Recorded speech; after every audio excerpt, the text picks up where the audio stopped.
Ugh. Good evening, everyone. Welcome to the Outer Realm. We are broadcasting live here via the International Public Radio Station on the United Public Radio Network, 107.7 FM, 105.3 FM in New Orleans. Tonight, we welcome Mike Ricksecker back to the show. And yeah, I'm hearing some backlash. And he will be discussing his new docuseries on shadow people. And of course, he's working a whole lot of other stuff. So he'll fill us in on that. And hopefully we're just going to be able to pick right up where we left off. So in order to participate in the show, you will need to pop over to the YouTube channel. You can find it on UFO Paranormal Radio, International Public Radio. I don't even remember the other one, so I'm not even going to say it. But Don't look at me. We are airing simultaneously on multiple Facebook pages, on Twitch, I believe Twitter, and of course you can chat in all of them. But if you want a written response, you're going to have to be on one of the YouTube pages. So welcome everyone. Hello, Bubbly. Hello, how are you? Well, I'm okay. It's been that kind of a day, off on some excursions. Saw the post. Like, oh, I know. I pity the fool who messed with you. Oh, that one. Yeah, I'll have to fill you in on that one. It was kind of amusing, actually. Crazy. But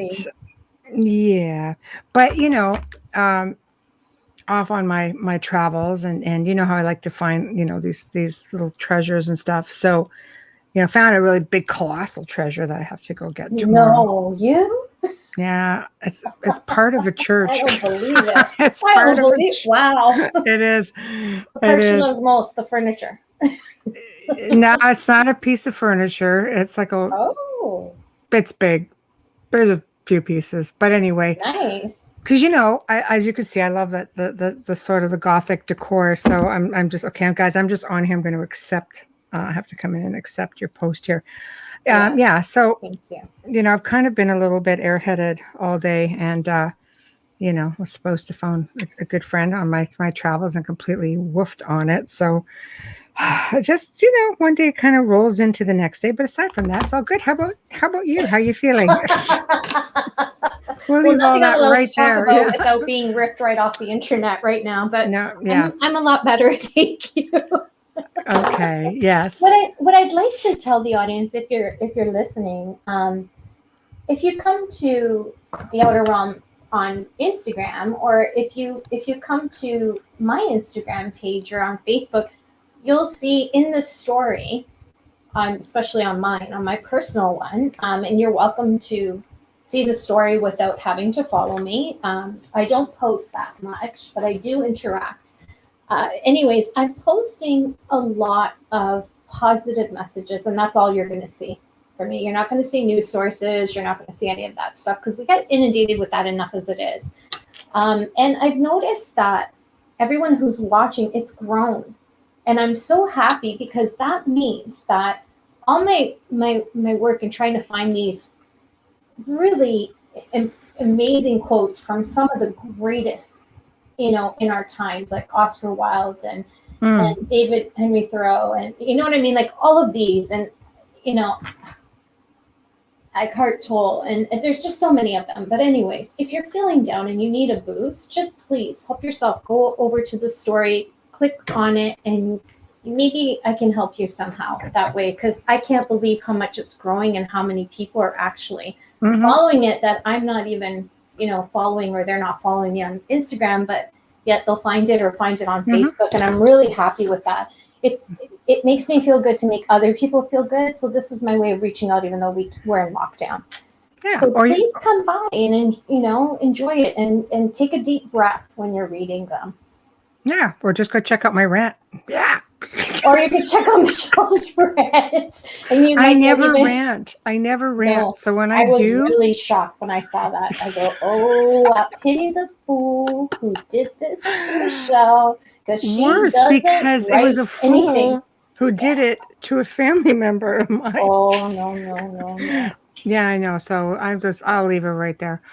But yeah, but hey, tonight we're gonna have like an amazing show. I had a really good time with Mike. You weren't on the last time, and and he's just a wealth of information. And especially when we start talking about shadow people, he has this new docuseries out, so I'm really curious to see what he's got to say about it. Because honestly, everybody has this idea of shadow people, and I was sort of enlightened a little bit. I was sort of like, oh, really? And he goes, no, it's this, and this. I was just like, I missed that.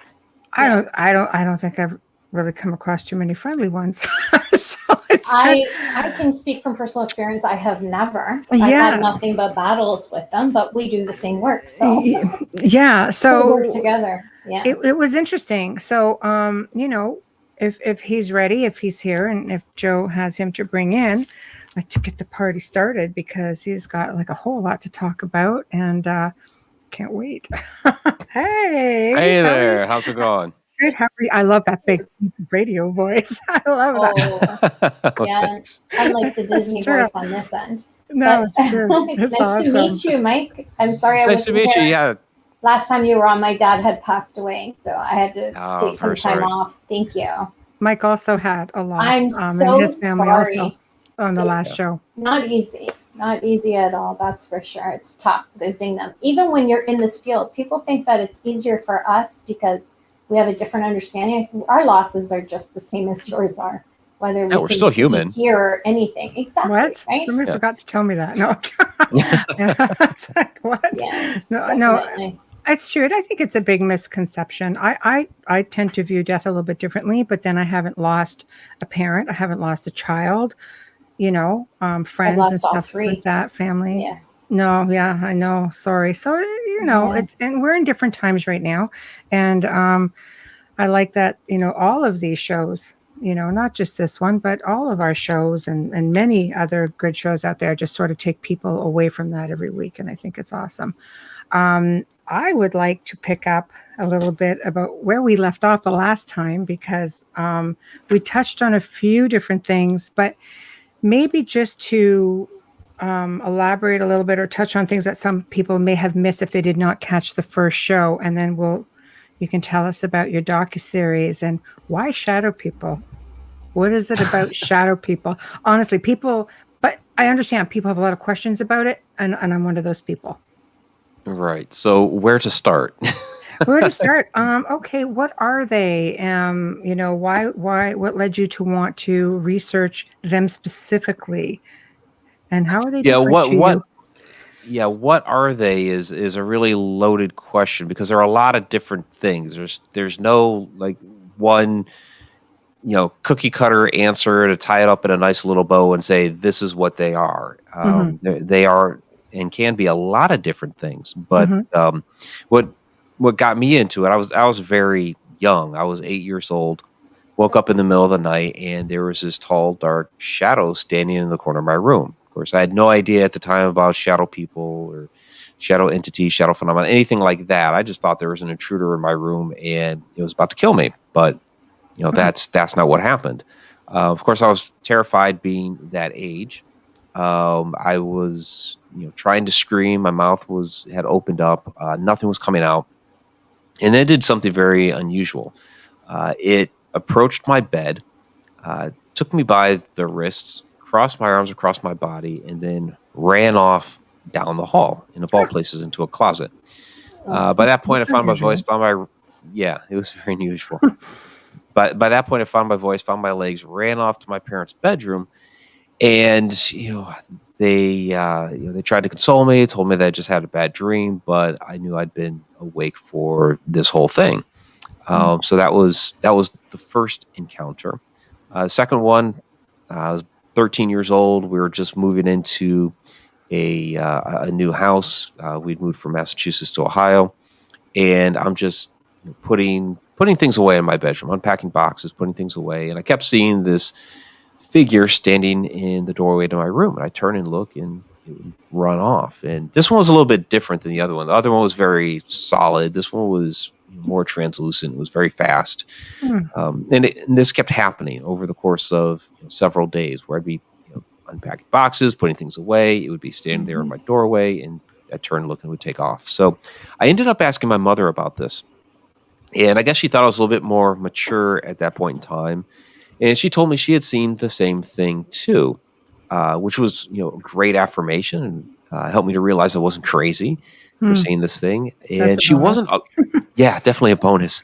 And she wasn't alarmed by this, which was great. It helped me to realize, okay, this is something that's here, but mom's not afraid of it seemingly. So I got playful with it, and I started calling him Tom, like Peeping Tom. So anytime I'd see him, I'd say, "Hey, Tom," and he'd take off.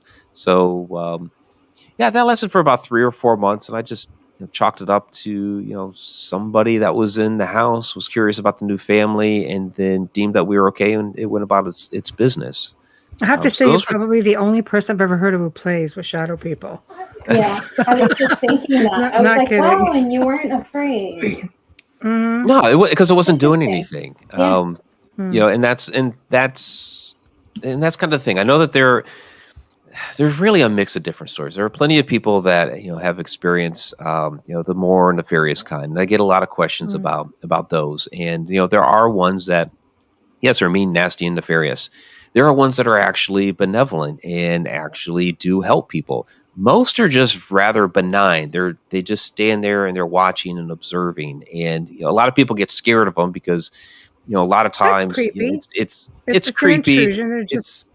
Right. It's an intrusion. It's invading our personal space, but it's not actually doing anything. It's just standing there. We tend to fear what we don't understand, and why would this thing be standing there? So it's really a mix of different things that appear as shadow phenomena.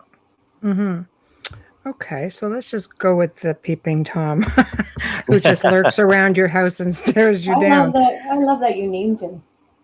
Yeah. So that was actually his name, but he didn't say he didn't. Most people just call he him didn't say opposed. Right. Yeah, we call him Get Out. So, are they human, non-human, interdimensional? Are they, extraterrestrial? What do you think they are primarily? All of them. All of them. It depends. It depends on the specific shadow entity. Some are human spirits. I've had a number of people. I mean, I used to be in the camp that a shadow person is a shadow person, and a human spirit's a human spirit, and ET's an ET. But over the years, I'd gotten so many stories from people about, like my good friend Rob Gutrow. He had routinely told me the story about his aunt appearing to him as a shadow so that he could relate a message from her to his mother. And I trust Rob with my life. And so at some point along the way, I was like, okay, I'll be open to this. And, fine. I'd heard from enough people that some of these are human spirits that can't fully manifest as as an apparition. But then I finally saw it from my own eyes a couple of years ago. We were running a investigation at Mineral Springs Hotel in Alton, Illinois. And from down the hall, there's 5 of us there. We see this shadow smoke come up from down the hallway, and it ends up morphing into the apparition of a little girl. And there were all kinds of stories of this one room up there being inhabited by the spirit of a little girl. And here we are, we're actually watching her walk down the hall. We're trying to coax her closer, and she stops right in front of the doorway of the room where everybody says that she's at. And so it's like, okay, so here's a shadow that's actually a little girl. There are some that are, what I think a kind of quote unquote true shadow person is an interdimensional being from another plane of existence. Some of them, could certainly be ETs. Yes, some are more nefarious, and some are demonic, and others could even be time travelers, and we're seeing them as a shadow. That's an interesting perspective. Time travels. I feel like that as well sometimes. Because I think a lot of people might say, okay, let's go with the little girl in a shadow form. I think you would have those people that say, well, how do you know you're just not being tricked? There's always the naysayers. I know you're not being, because people aren't used to shadow people as being friendly. Sorry. I said, Right. Well, I mean, Right. yeah, there's always going to be people that say, well, what if the demon is trying to portray a little girl? Well, I mean, the little girl spirit, nobody had ever, until that point, nobody had ever seen her as a shadow before. Everybody had always talked about the little girl being Right. in that room, very sad, waiting for somebody to come pick her up. Cody Chris Sutton, the shaman, worked in Yeah. that room many, many times, and he believes that she is there waiting for her father to pick her up, just looking out the Oh. window. Oh. So it's a very heartbreaking story. So just to try to say she's a demon, no. Yeah.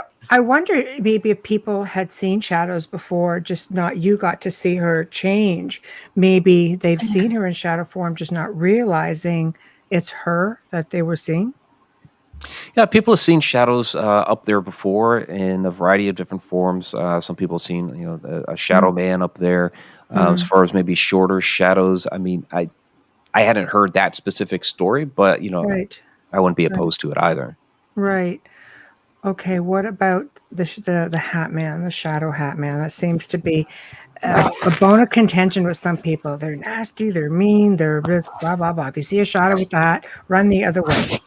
Thought. Yeah, and a lot of people will say that they are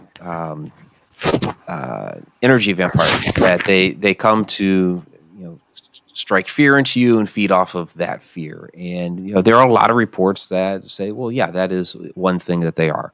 The shadow hat wearing shadow entities seem to be a couple of different things, and I'm going to keep going back to that. There are a number. Yeah, of that's okay. I'm just trying to fill in the blanks for those who didn't hear the first show. Yeah. Yeah. So some are those And shadow Amelia. entities that are mean, Thank nasty, you. and nefarious. Yes, there are others that that are ETs. So interesting story.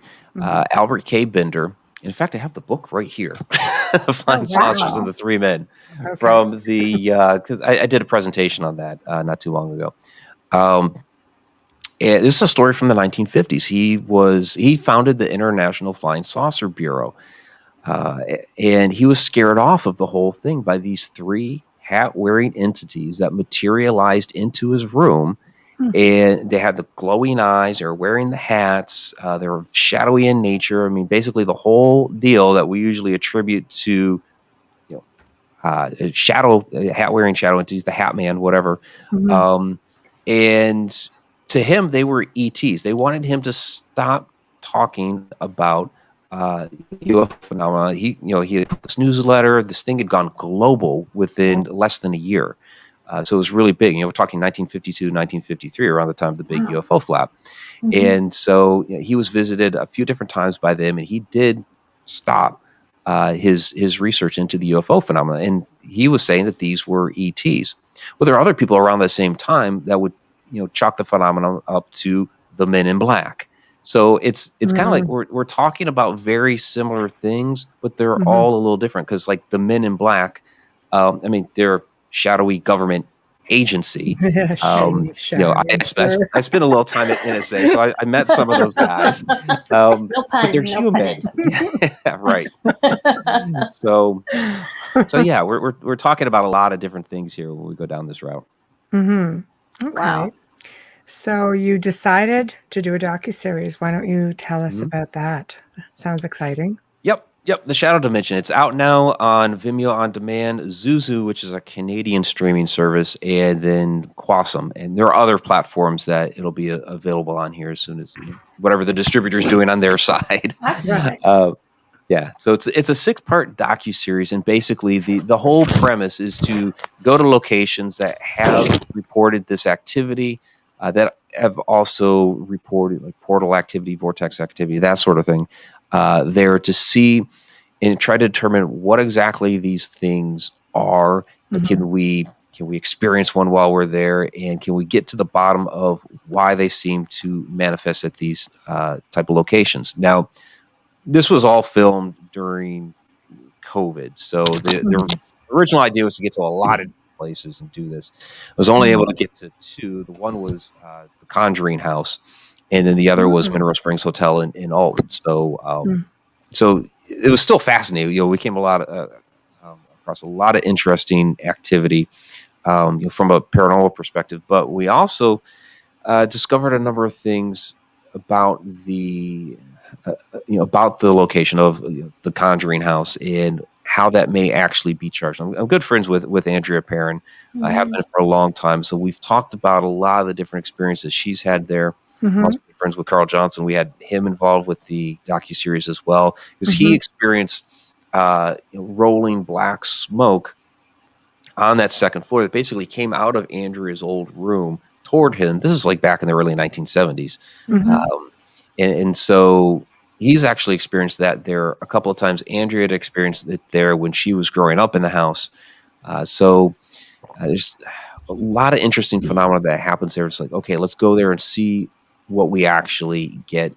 Had a lot of people involved in this project, getting not just, from capturing paranormal evidence, paranormal activity, that sort of thing, but also brought in a lot of researchers like Johnny Enoch and Mark Anthony, the psychic explorer, and a lot of these types of people to dive into like the esoteric history behind this phenomenon, because shadow entities have been witnessed throughout all time.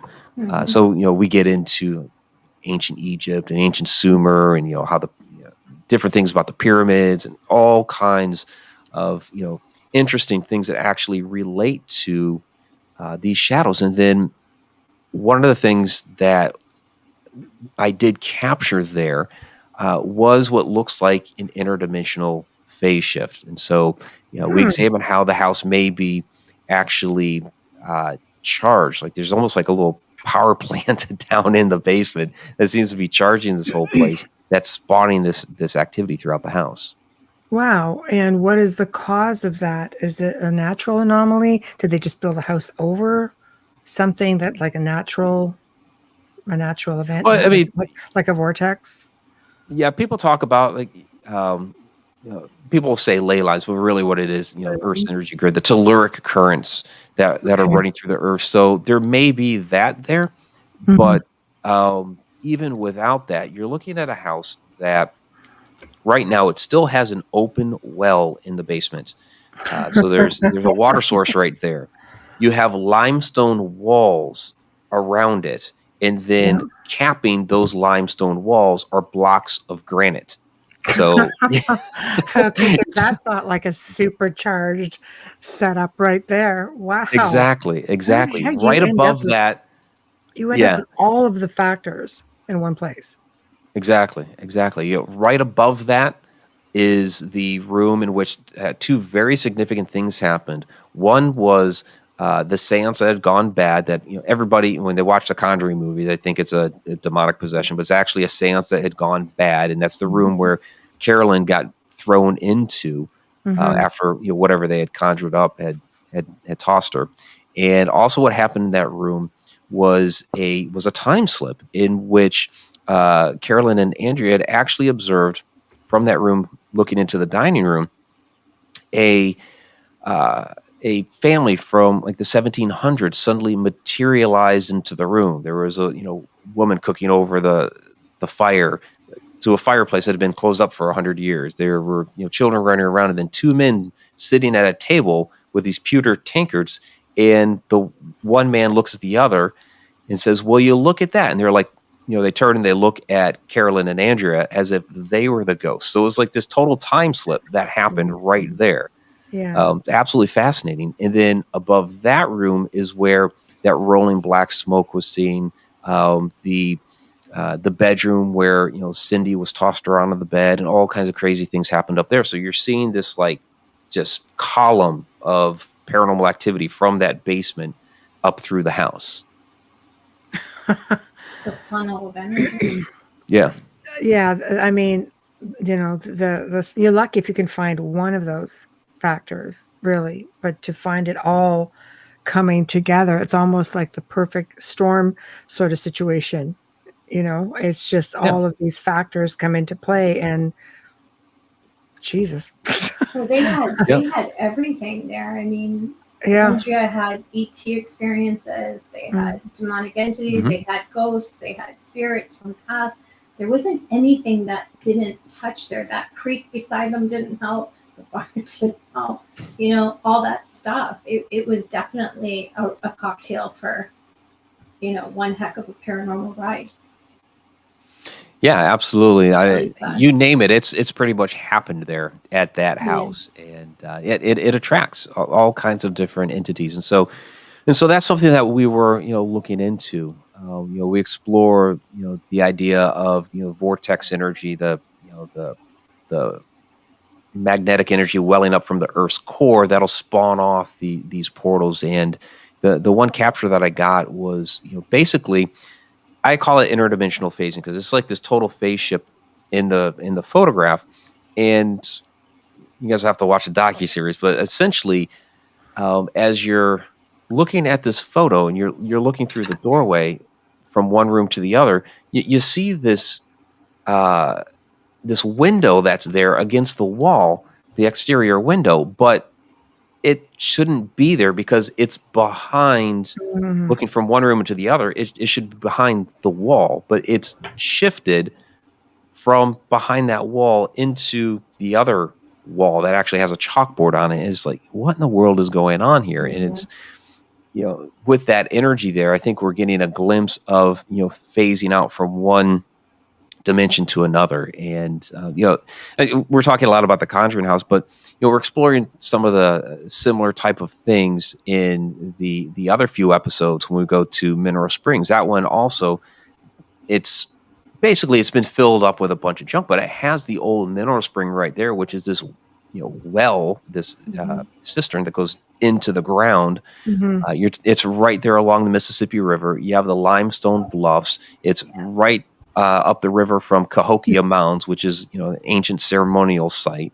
You know, so you have all those other things around this area too. That's charging you Yeah. know, this location. Yeah, another event waiting to happen.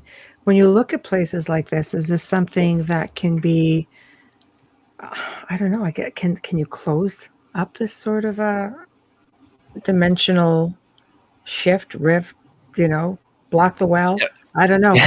Yeah, like I'm just thinking because so many people, and you know, they do have situations where their house is built. I mean, this one here over quartz, Mhm. when it just amplifies. You know, we can't change that. Can't move the Right. house. Yeah. There's Yeah. a lot of these geological structures. There's nothing you can really do about it. You know, you can't move.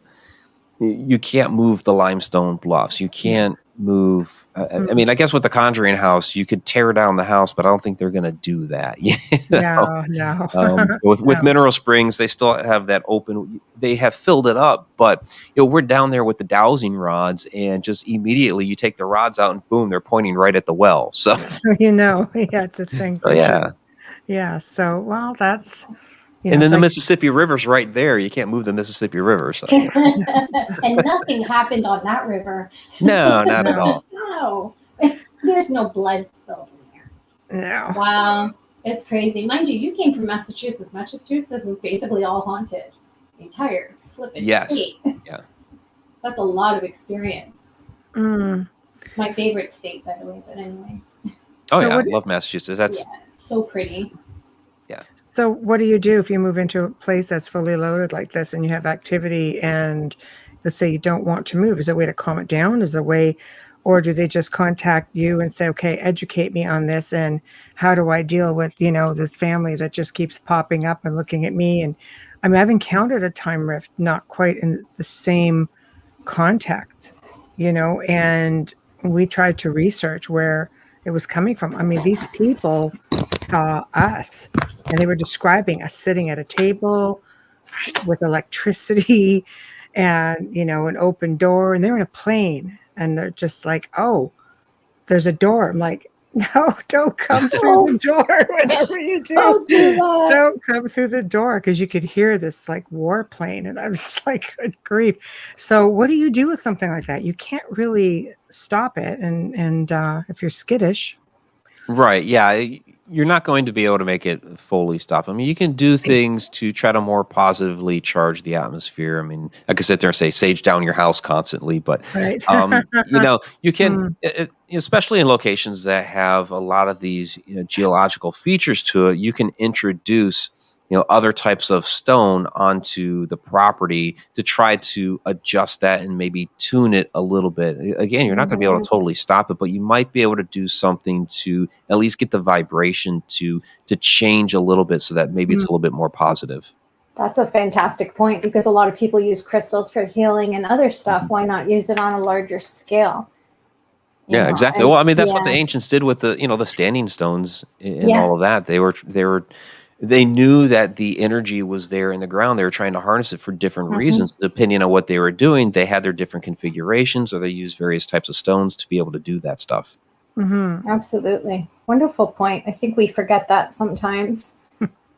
A lot of things people just jump to the first. Well, the first thing they jump to is sage, because it's so Hollywood and it's so on TV, and psychic so-and-so did it in this episode. And I personally hate the smell of sage. It wouldn't do anything for me. Seriously, I can't stand the smell of it. Just when you're burning it, love to cook with it. Not so much for it's a little different, stuff. Yeah, I'd rather bring a priest in. That's just me. But, I think it just comes down to mindset. Absolutely. At the end of the day, whatever it is you do, if you believe that it's working, then you keep doing it. If it's positive, that's fine. Your mind can run away with you. You can start projecting energy, doing all kinds of crazy stuff. That's just my 2 cents worth. I agree with you. You definitely have to believe in what you're doing. Yes. Well, no, some people say, well, sage doesn't work. Well, no, if you're in a really severely haunted location and you're having a lot of bad experiences, saging once isn't going to fix it. And if you don't say what you mean what you say, follow through, put power behind the words you're using, and put power behind the intention of the clearing, no, it's not going to work. It's just, it is a lot of mindset, I think, to a degree. You can't go in and wave a magic wand. A lot of times it doesn't work that way. So people are like, okay, you're going to clear the house one shot, right? What? No, it could be here a year. On you. Here a year, and with the priests as well, for people who have priests come in for blessing. If your place is severely haunted, they're going to need to come in more often than just the one time, or 4 months down the road. You have to work with them and see what actually, I don't know. Like, I know Ed and Lorraine Warren had that museum blessed. What was it, like once a week? Once a day, I thought. Or once a day. Like he would come in and do the holy water, but Ed would do his own thing, but then they would bring in a priest to do like a full blown out. I want to say it's more than a blessing. It was almost like a clearing, with that, and it worked for them. But exactly that, it has to be mindset. It has to be what works for you. That's why I think a lot of people are so afraid of shadows, because they've been, basically told to, conditioned and watched on television. People see. Pop culture has definitely told us that anything that's shadowy in nature, is something that's evil and demonic, and it that sells. In our big, blockbuster movies in that genre, everything is dark and nasty and all that. But I have plenty of stories in my book, A Walk in the Shadows, in which the shadow entities were actually helpful. Whether it was saving somebody from falling down the stairs, or helping the diagnosis of a little boy. It's those things do happen, and we don't pay attention to that because it's in this field, in this genre, people want the spooky stuff, and those stories aren't spooky. Fear mongering. No, tell me. It's like how many times I've like I say it, how many times have I filmed, and you can give 5 or 6 answers to one question, and in the end it's like, can it be this? Maybe. But it could be all of these too. But nobody cares about that. It is the whole fear factor, I think. But I also think maybe people have a hard time. For the example, the situation with your friend and his mother, you have the logical explanation. She couldn't fully manifest. I think it's difficult for some people to imagine that their loved one would be this dark being, because media does portray it to be a certain way. And a lot of people have had, really bad experiences. You know, they automatically assume, well, they can't be over then. They must be stuck, you know, and why are they in shadow form? So to turn around and say, well, because it can't fully manifest. We've had shadows in this house. One was a white shadow. Actually, it was just like a white, sort of a misty form. And it would just sort of float around. And I think if it's only been seen maybe on 2 occasions by people who've been guests here. So that's my education in a white shadow type of shadow being, I guess. Yeah, a white mist. Yeah. Yeah. I mean, we wouldn't normally chalk that up as a shadow entity, but some sort of white wisp or white mist, some sort of ethereal energy. Yeah. Yeah. I mean, full form of an individual, you know, just in a white format. I was sort of like, oh, okay, there's something we haven't seen in the house before, but you know, that didn't seem as unnerving for some reason. Pop culture tells you it's not too. Right. And we know better than that. Yeah. No, exactly. The Outer Realm Wednesday is it at this time? Yes, it is. 2 a.m. UK time. Sure is. No, that's okay. I just saw that come up. It's like, yes, it is. No problem. So when you're doing work with energy vortexes, let's say, what are your thoughts on portals that can be created? Because, you know, you have different, you know, considered negative portals. What are your thoughts on that? You have negative ones, positive ones. They say that they're man-made because it's intention as to the spirit that. Oh no, there are naturally occurring portals that happen. I mean, there's one just outside the planet Earth that's actually in space that NASA has confirmed. Yes, there's a portal out there, and it has and it's basically the between the Earth's magnetic sphere and the solar wind from the sun. That there's a point there that actually creates a naturally occurring portal, and that happens where, you know, on the Earth, we're talking on the planet, of course. You have the energy. I kind of let's go with that. We're gonna stay on planet. I mean, yeah, the portals on only Mars. Wednesday. Yeah, right, this planet. Okay. But yeah, I kind of talked about it earlier, where you have that you know, that magnetic energy welling from the Earth's core, and that's where we get our vortex energy from, and that vortex energy will spawn off things like portals, and they, you know, can happen randomly. We don't exactly know when they're going to occur.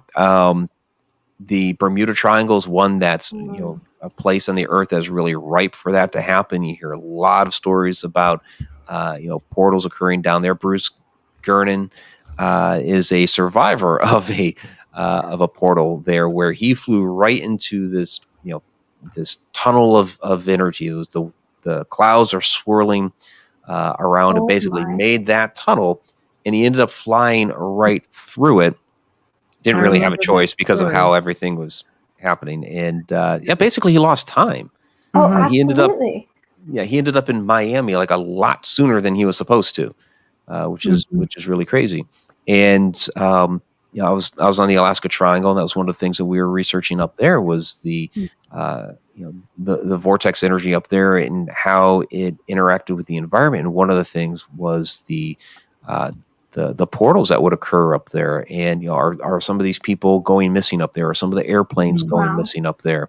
One of the ideas, one of the stories that we covered was a Douglas Skymaster airplane that went missing in 1950. That, you know, just, it was a huge airplane, just disappeared into thin air. You know, it was, you know, a fairly clear day. There were a few clouds, nothing significant. The place where they had last heard from it, there was no evidence of any plane. Where did it go? In fact, a month after that one disappeared, there was a smaller plane around that same area that actually crashed. They found the crew, and they were apparently okay. But this bigger plane could not find it, could not find the crew. They did hear a little bit of some cryptic radio transmission not long after, but they couldn't really discern what it was, and they believe it may have been from that airplane. The idea is that the plane entered a portal, went missing. Sound works on a different wavelength than than our visual senses. And so the idea is that the sound was able to travel back through the portal a little bit, and we were able to actually hear it. And my idea, and this is just really, pure speculation, but I'm in the middle of writing a book on the Alaska Triangle, and I'm including it. There's a lot of legends about thunderbirds and how huge these things were. Yes. They were enormous, very loud. So this is just a idea. No, I want to hear. I love. They're one Okay. of my favorite cryptids. So I'm dying to hear what you have to say about it. But let's say this portal, if this Douglas Skymaster disappeared through a portal, where does the portal take him to? Well, with Bruce Gernon, it jumped him ahead in time, 45 minutes or whatever it was. Well, maybe this portal with the Skymaster sent it back in time, say, I don't know, 500 years or something like that. And this thing is, flying overhead of all these Native Alaskans, the Inuit that are up there. Well, they don't know if it again, speculation, if it's something like 500 years ago, they're going to have no idea from an airplane. They see this huge gargantuan thing flying in the air. They relate it to a bird. It's loud, thunderbird. It's bigger than them. It's an idea. That would actually make a lot of sense. I love your perspective, Mike. I like how you look at things. I really do. The ancients did emulate what they saw and adapted it to what was familiar to them, and that would make sense. Absolutely. That does make a lot of sense. Like UFOs when you're talking about and portals. chariots. It's the whole, it's kind of almost another take on like the whole ancient alien theory where, they may have interacted with extraterrestrials and, UFOs and what have you thousands of years ago. And the way that they were able to interpret it, showed up in their artwork and their gods and all that, because they had nothing else to be able to, they didn't have the context to be able to relate it to, aliens or what have you. No, it's true. I mean, they are in ancient texts, UFOs themselves, and ancient paintings. How many of Da Vinci's paintings or other artists of the time do you see, especially the religious paintings, and you look up and there's a craft in the corner just up in the sky, or a couple of crafts, or there's so much of it. It's all over the place. I think we've all just been, brainwashed. I didn't say that. Just No, you too. Send it to Joe Montaldo. Yeah, let's do that. United Public Radio. He's got a contact there on his website. But, I mean, you're looking back even into ancient abductions. You go back, Enoch was probably your first abductee, technically. Yeah. So, I mean, it's just all a matter of perception. But I think this is, I love the whole Thunderbird thing. Like I said, when it comes to a cryptid, so to speak, it's probably one of my favorite. And it's probably one that you just don't hear a lot about. You hear about all the traditional ones. You don't hear about him. I love that with the plane. I'm sorry. It's going through my head how they talk about the wingspan and the noise and how it's bigger than this and it's bigger than that, how they compare it. That is so, I love that. No, thanks. I mean, to me, it makes a lot of sense. You just have to, hang on to that idea of this airplane going through a portal is sent them backwards in time. If you can say, okay, that's possible, then you can say the Thunderbird idea is possible. Yeah, because we always think portal forward. We never think going back. Backwards. That's why it's a great perspective. It's a good point. Well, the time is just a human construct. It's just a human concept. I believe that all time, past, present, future, is happening concurrently, and there are times in which we get a glimpse of the past or the future for whatever reason. We don't know what the catalyst is, but we get it resonates at the same frequency for just a moment, and we get a glimpse of another point in time. I think these portals will actually open up sometimes and give us access to it. It's a naturally occurring phenomenon. Don't exactly know why it happens to spawn in that moment, other than saying, okay, it's resonating at the same frequency right now. But I think the ancients were trying to harness that's what a lot of these different ancient sites, the ancient sites of power, like Stonehenge and the different, stone circles. I think they were doing things Easter like that Island. there. Yeah. Easter Island, yeah. And they were trying to, and they probably did. They probably did harness that. And we speculate, okay, were they playing around with altered states of consciousness? Were they using it for healing powers? We know they were aligning astronomically and they're using it for celestial purposes and things like that. But were they also purposely opening up portals and stargates and things like that? There's an interesting story from Stonehenge from, I think it was the 60s or 70s, where a police officer had actually seen, this is back when you could just randomly walk up to Stonehenge and they didn't have all the tourism and everything there. Not anymore, But there were some young kids camping up there, and the police officer was basically watching them, had an eye on them for a little bit, and all of a sudden he saw this bright light over there, and then the kids were gone. He called them like a group of hippies, the disappearing hippies or something like that. They never came back? Yeah, they just disappeared. So did they accidentally, with whatever they were doing up there, open up a portal and they slipped into it? That's what the whole series of Outlanders based on. I was just about to say, it's sort of like the Outlander thing, back and forth. She came back. That's why I asked, forth. did they come back? Has anyone ever come back from that? Is there any stories about that? That's cool. Time travel. Yeah, I haven't heard about I haven't heard about the hippies coming back. But what would be interesting is to try to find the archaeological evidence. Are there people that are out of time? And we've seen some interesting photographs of people from like the 1940s, and there's this guy with the wraparound sunglasses and a camera that doesn't fit the time frame and a silkscreen T-shirt and all that stuff. And it's like he's a person that's out of time. So, we'd have to try to find that evidence in our archaeology. There's monoliths everywhere. I mean, the ancients always, for the most part, built on power spots. So. And how did they know?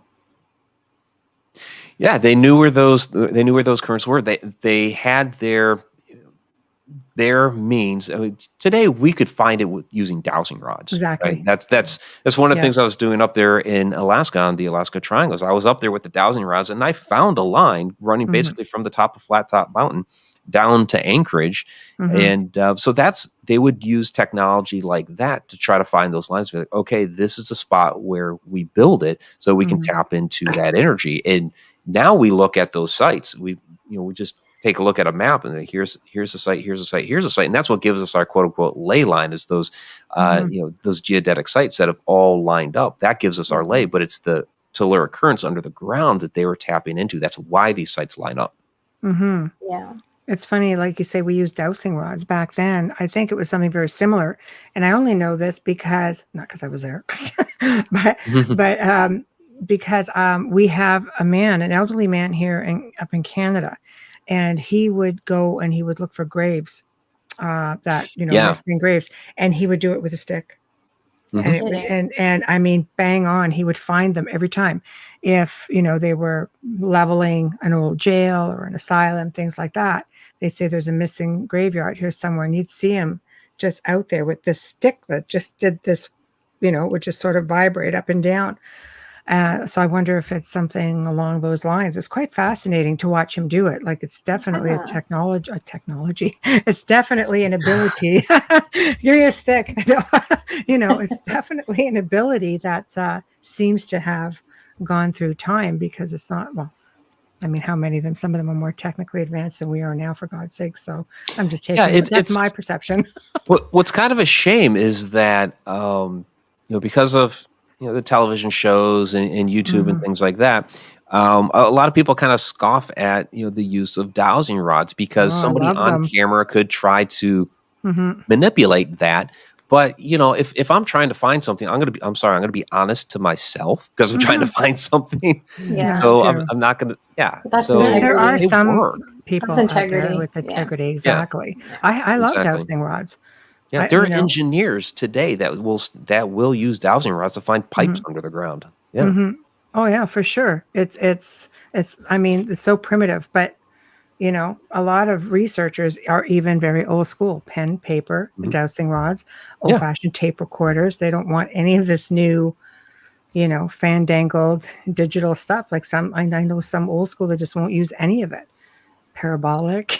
It's just big as a room, something really ridiculous. But you know what? I remember using all those tools when in my infancy starting this, 20 odd years ago. And I find it worked amazing compared to some of the gadgets that are out there now. And I mean, kudos to everybody who is advancing in the field with all of this new stuff. Some of it works great. Some of it's just, I always say it comes back down to the common sense and, integrity.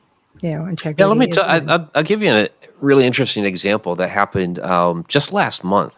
So we were out at the Hinsdale house, and my girlfriend Nicole, she's a very good psychic medium. Check out her Guiding Echoes YouTube channel; it's fantastic. Got to give her a little plug here. That's okay. Of course. Yeah.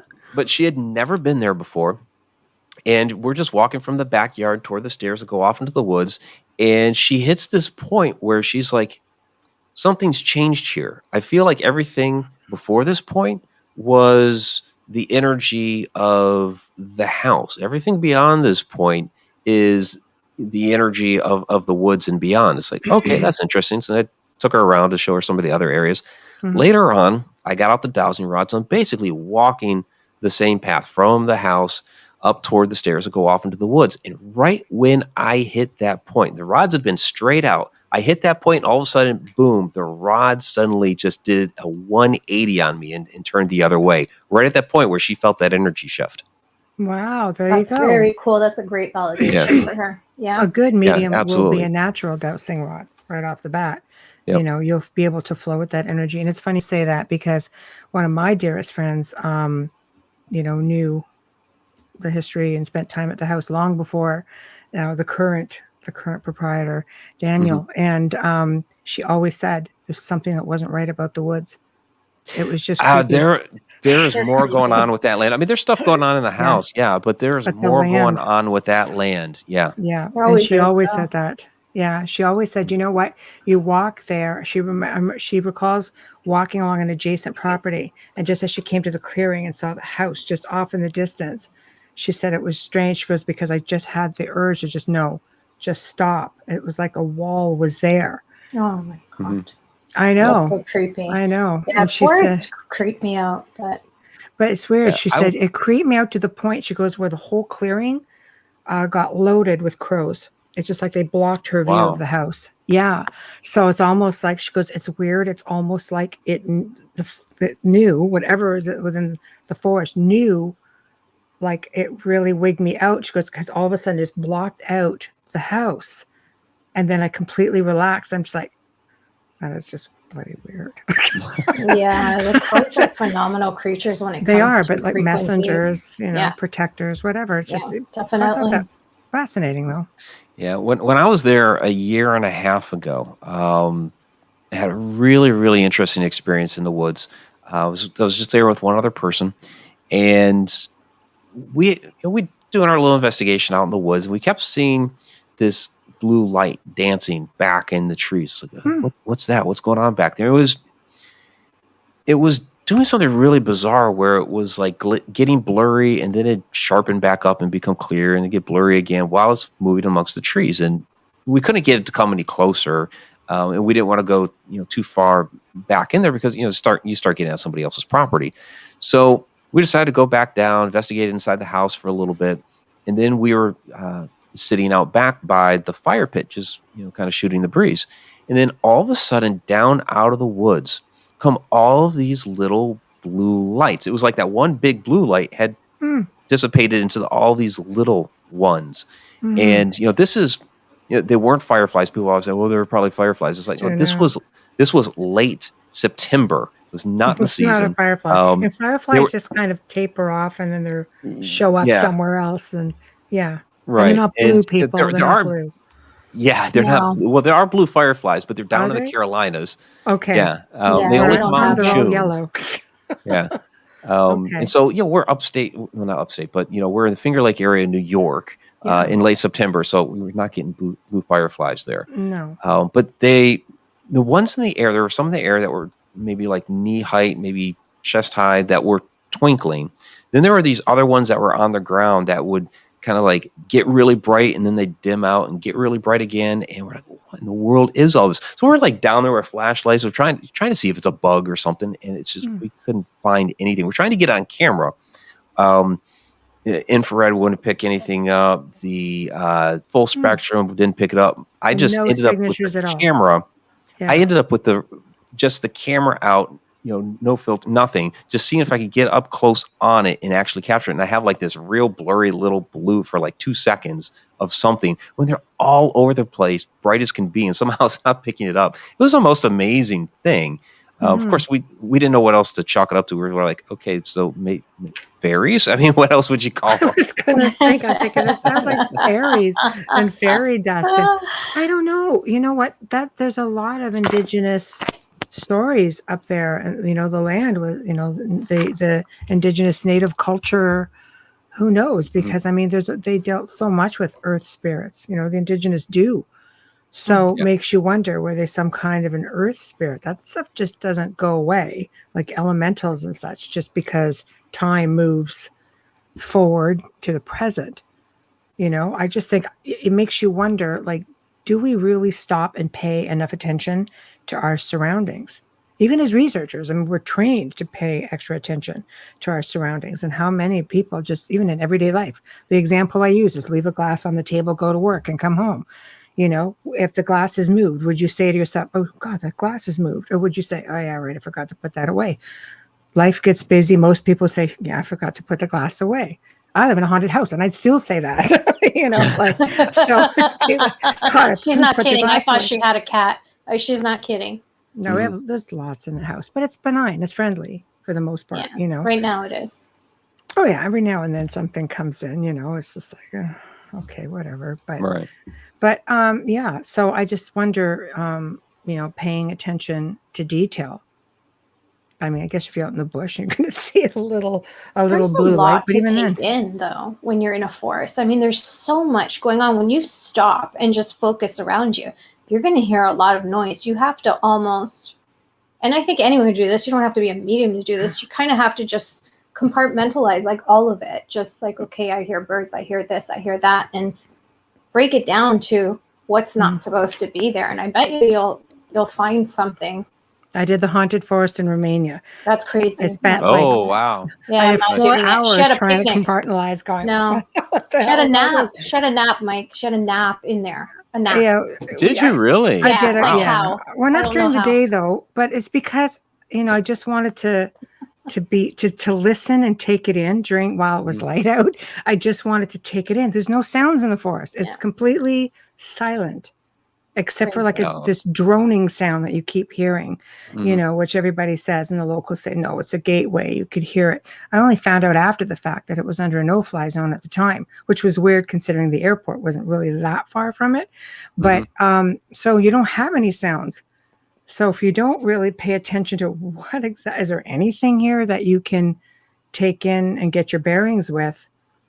Not really. And you can, yeah. And that's another one of those places that they say has those very strange electromagnetic anomalies there that create the portal activity, the strange supernatural paranormal activity there. It's why animals don't like it. Yeah, that's a location I've always wanted to get out to.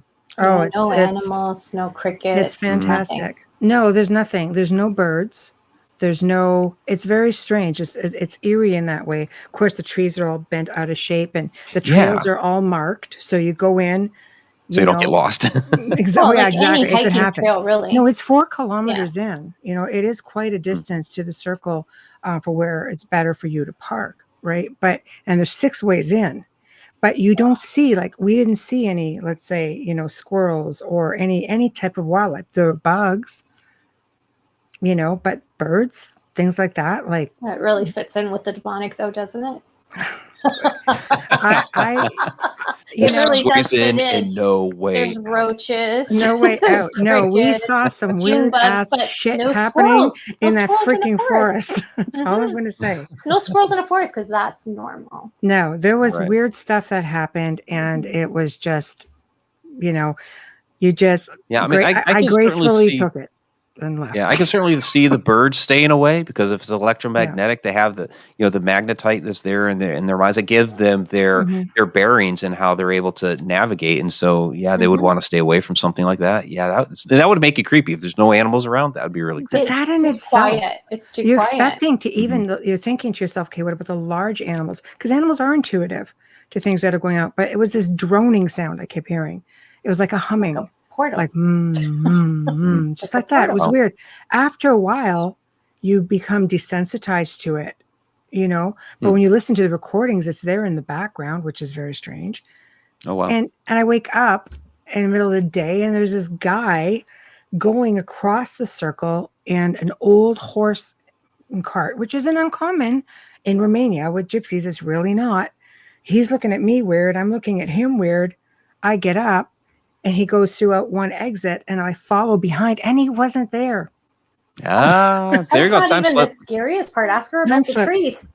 Yeah, because I'm looking, and it's like, holy shit, there's nothing on the trail, So I don't know. It was weird. There's a whole pile of experiences that happened that night, and whatever it was came back and followed to the room, and because it was a brand spanking new hotel, all kinds of weird stuff was happening. So I do believe that, the energy, is it, it is said to be the Bermuda Triangle. There are multiple stories of disappearances that have happened up there, right? Like a whole herd of sheep, I think it was. And the sheep herd are gone, right?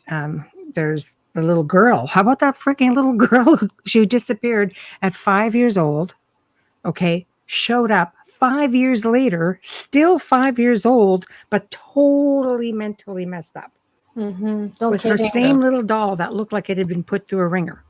They're not sure if that was ET or if it was like that triangle thing, right? Like they really don't know for sure. But that's pretty scary. I mean, as a mom, I'd be grateful she's back. But then again, as a mother, she's still 5 years freaking old. out. And she is not like she's just not the same. Pretty nutty. Yeah. So what happened to the portal when you're asking, do they ever come back? That was a case where. There you go. There's a case where if it was a portal, then she didn't come back. Yeah. But the residents. But with some repercussions. Yeah. Oh, big time. Oh my God. But the residents at the base of the mountain catch pictures of UFOs all the time. Now with camera phones, they're all up there. And you go in and they tell you right away, oh, you don't want to go up there. Yes, I do. Actually, well, and I think that's why the government is starting to actually admit to some of this stuff happening, because there's too many ways for people to capture it, on their exactly. the phones, the cameras on their phones these days, or anything else. Before, 30 years ago, it'd be like a little fuzzy image or whatever, and that's nothing. But these days, we have all this great video technology. High def, 4K. You're getting 4K on your phone now, so it's true. Yeah, it's true. But at so one they have time, to admit some stuff now.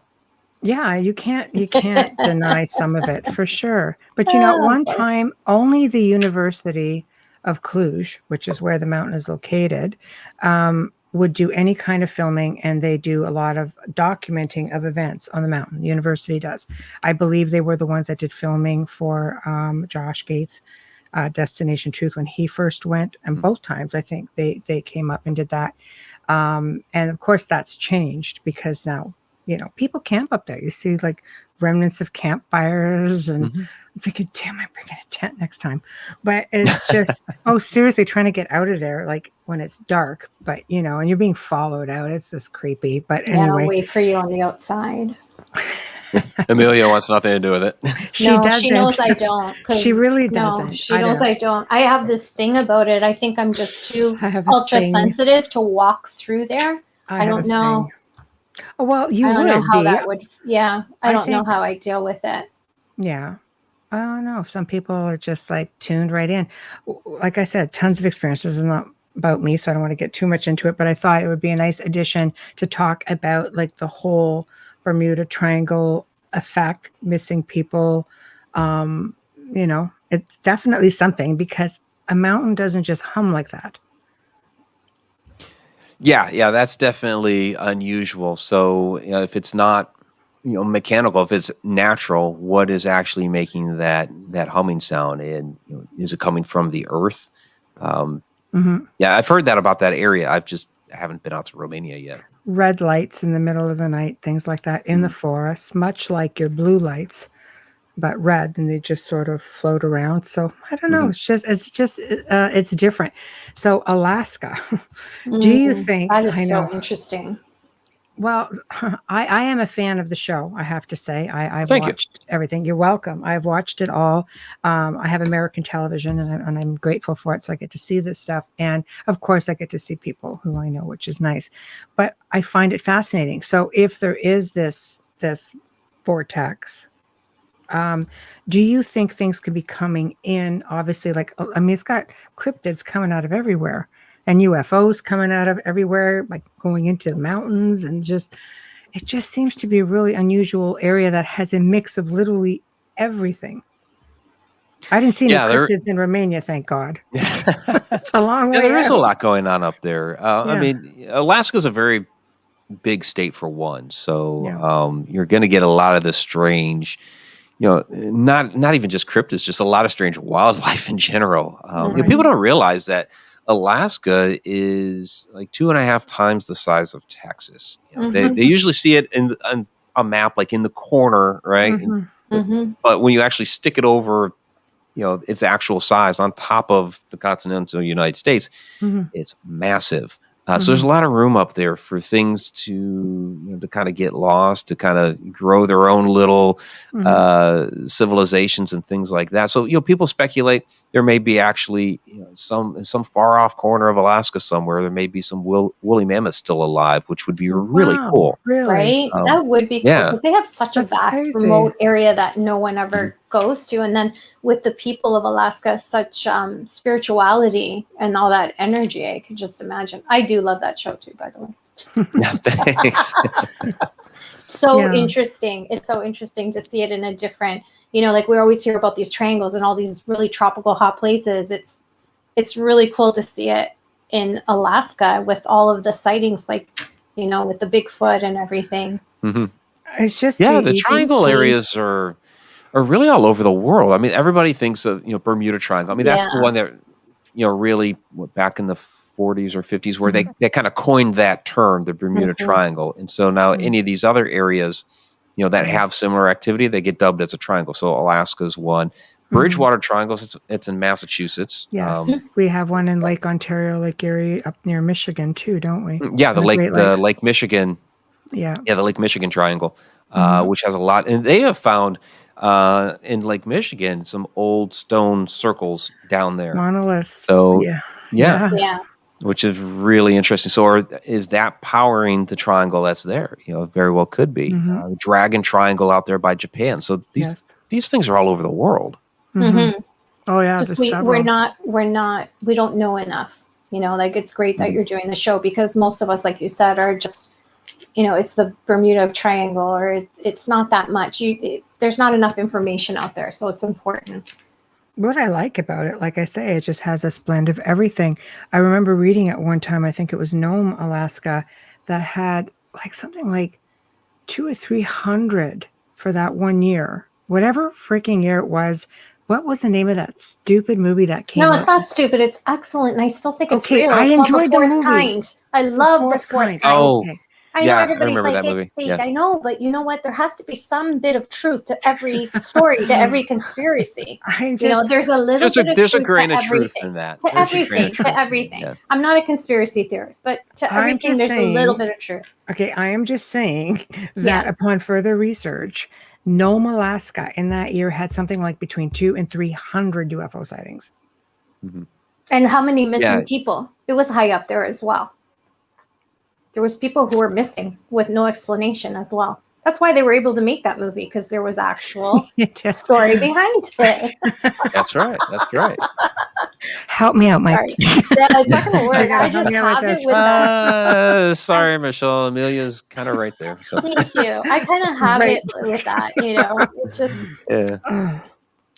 But there are a lot of missing people in Alaska. It's abnormal. It's like Alaska. It's a big state. You could certainly get lost up there, and there are a number of people that have just naturally gone lost up there because it's a big place. But Yes. you're talking 16,000, more than 16,000 people since 1988. That's Wow. an abnormal Insanity. number. That is. Yeah, Insane. it's really Insane. bizarre. You can't explain that. No. So- And some of these, things like the missing planes. I mean, we talked about one, but there have been many missing planes. And the most famous one from the 1970s, where you had the Speaker of the House, Hale Boggs, and Yes. Yes. the representative up there, Nick Begich, and their pilot just they have no idea where they disappeared to, just gone like that. And you're talking, a very high profile person. No, that's true. Do you think that they never found anything with that plane? They either, found did they? nothing. They had thousands and thousands of people out there looking for them. That's And and you're thinking, okay, 1970s were a little bit more modern Mhm. time. We could, no, there's nothing. It's so dense, though. I mean, the forests. Good God, you end up, Mhm. you go down in there. You're not. I mean, chances of you being found or finding your way out, it's craziness. Or finding the fuselage at any point. That would be difficult. If it's that dense, you can't Yeah, see it sometimes- with sonar, you can't see it with anything. Although it'd be interesting to go over it now with one of the military Like drones. or things. Yeah. Yeah. Yeah, sometimes when they do find the wreckage, it's usually years later. I know the show kind of briefly mentioned the one with Mhm. with the nuclear bomb that is still missing, by the way. Oh, that's good. That's good Yeah, to know. That Maybe one the was kind of ETs like took right. it. Yeah, maybe the ETs took it. Well, they let the thing go into the water before they ditched the plane.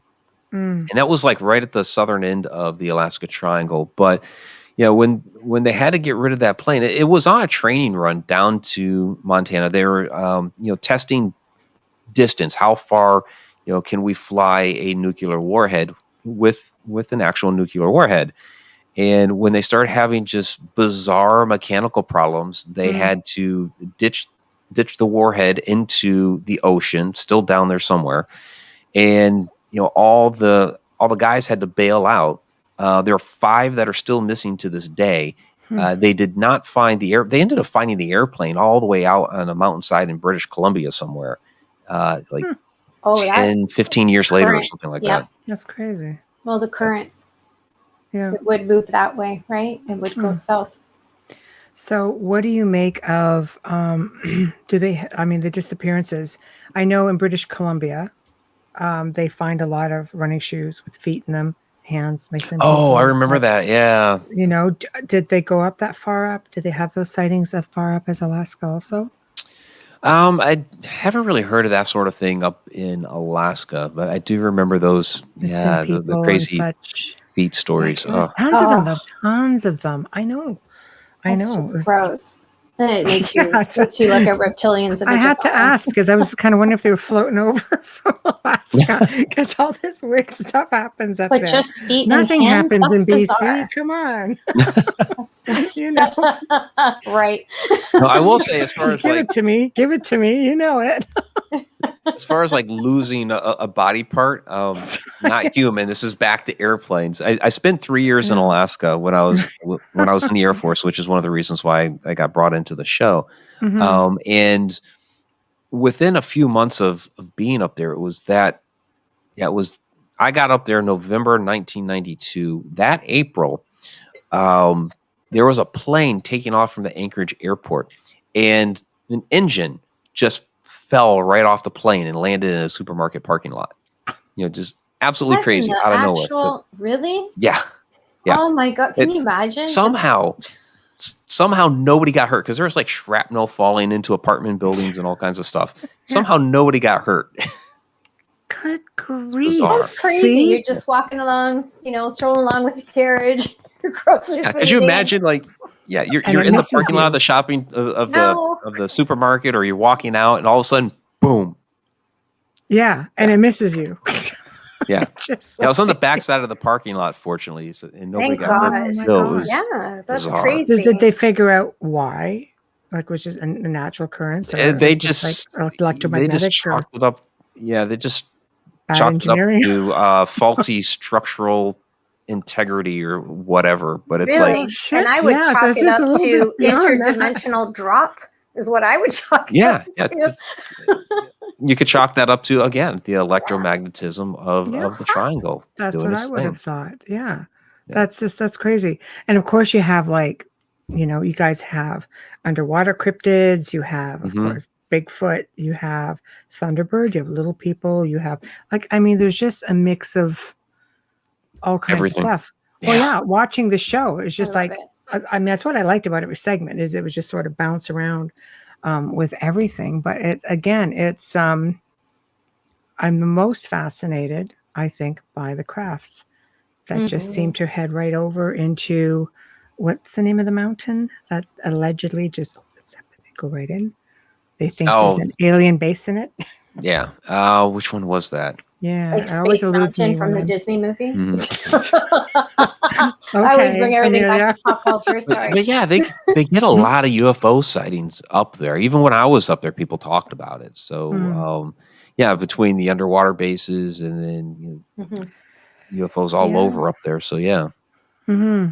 So I don't know. I personally, lean to the theory that some of these cryptids are interdimensional beings that just sort of come through these portals. I've read on a few occasions how the planet has been referred to as a zoo for extraterrestrials. Really? Hence, well, if you think about it, all of these different cryptids possible. I mean, they can't all be left over. Some of them are pretty like, I get the aquatics. I get Bigfoot. There's some of them that are, yes, this sounds like it could be something just kind of left over, but let's face it, there's some out there that are just a little bit obscure. Mothman, for one. I'm a little weird about Mothman. I like love him. Mothman's I dig him. my favorite. I know. He's there. Shows up. I would date Mothman. Yeah. Sit across from Mothman and have a conversation. Yeah. I have to lighten everything. I'm just that person. Yeah, sorry. Trying to make a serious point here. And I would date Mothman. Great. That's good. Do you know what I'm saying? There are just some that just seem a little bit far out there to be something that's a part of our Earth's history.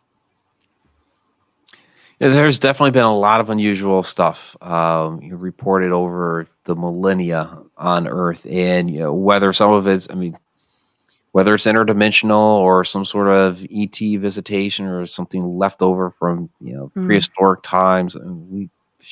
There's a lot of unusual things happening here, and or is it the ETs coming and they're bringing some of their unusual wildlife with them?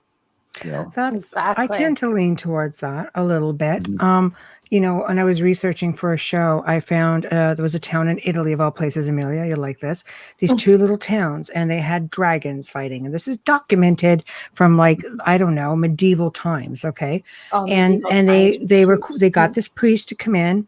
And of course, just with the power, of his faith. Or dragons. Oh yeah, it was great.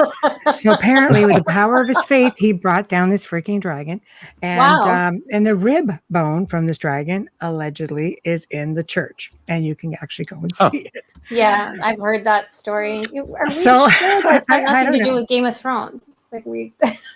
I don't know, but that is just crazy. What is weird is there have been mediums who have made mention of seeing dragons. Yeah. Why not? Just a big lizard left over from prehistoric days? I don't know. Like, what I'm saying is there are things that just seem to be a little bit out of the norm. And if we are like a zoo type planet, because, the type of planet that we are, which there are allegedly many more just like us out there, why are we the lucky ones that get to share space with it? Maybe they get it too, though. Yeah, I look at it this way. If, when we become a spacefaring civilization, what are we going to do? We're going to do a lot of the same things that we believe the ETs are doing. We're gonna go to a planet, and we're gonna do the whole watching and observing thing. So yeah, we are going to end up being the creepy guy in the corner watching what's going on. Shadow guy. But yeah, we'll be the shadow guy on some other planet. But So, but we're also going to do Hmm. things like we're going to take animals with us, so that unfortunately we will run tests on them and see how they fare and on some of these other planets, and we'll let them loose and monitor. Okay, what happens when we put a chimpanzee down on this planet? right. So is that what the ETs are doing? Are they, testing, the atmosphere and the environment here by dropping onto our planet maybe some life form that's similar to them but not exact, like maybe a close enough match, and they drop it here, and that's why we have, some of these crazy things running around. Like reptilians and dinosaurs. Yeah. There you go. Dracos. Just saying. I'm just gonna put it out there. I don't know, but it's true. Grays, and they say dolphins, whales. Oh, I love dolphins. Similarities. Yeah. Well, even Carl Sagan, was part of a group of scientists when they put together SETI, and they put together the Order of the Dolphin, because they believed dolphins were extraterrestrials that would teach them how to speak and communicate with other extraterrestrials. They're beautiful beings.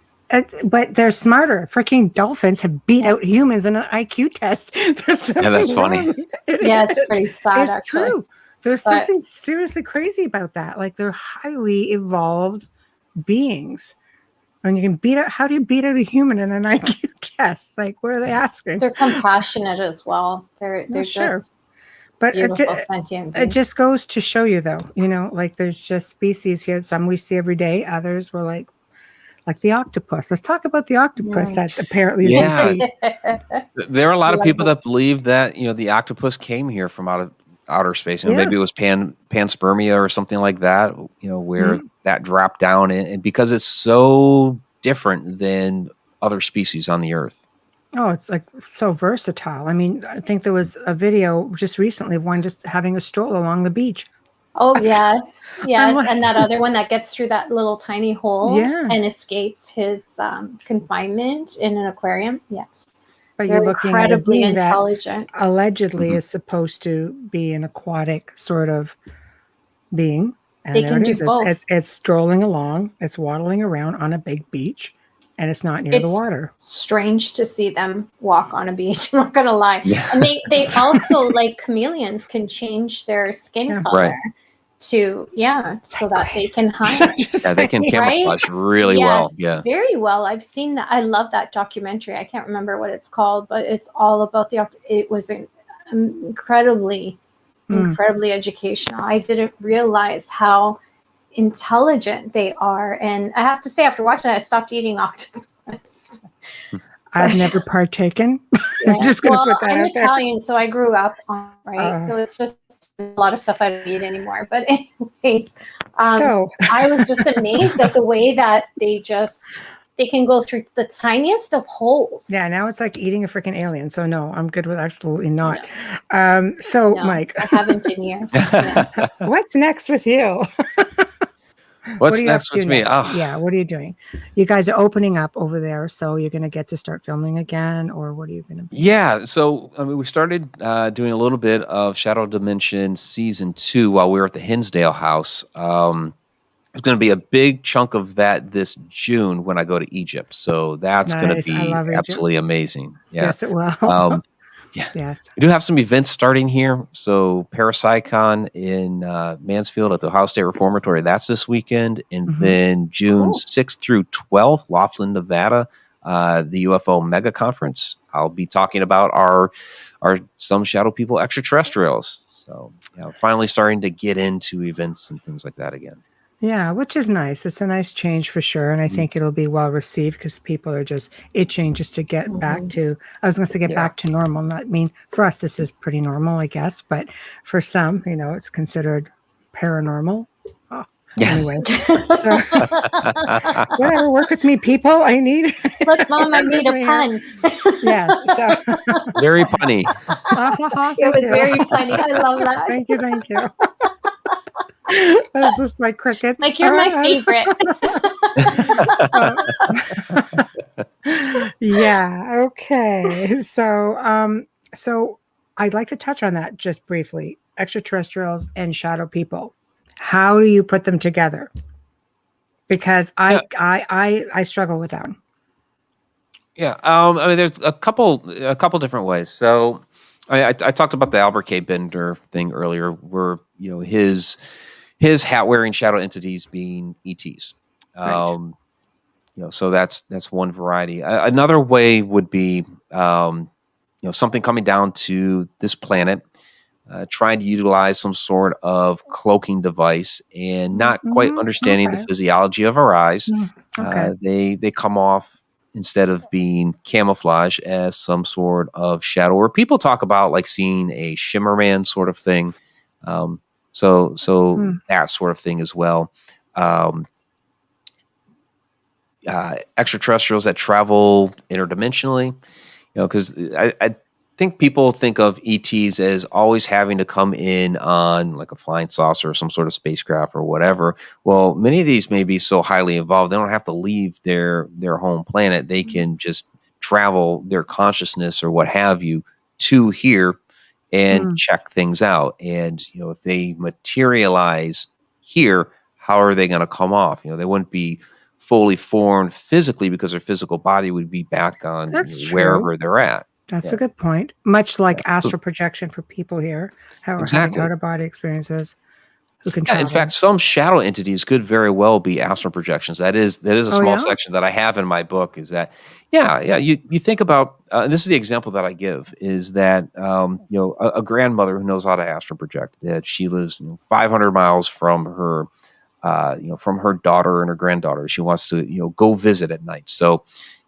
she, knowing how to astral project, goes there, looks in on her daughter, looks on her granddaughter. I mean, but what is she doing? She's going into the bedroom, kind of standing in the corner or at the end of the bed or next to the bed. And, say one of them wakes up and looks up, do they see her? Do they maybe see an outline of the body? Do they see her as a shadow?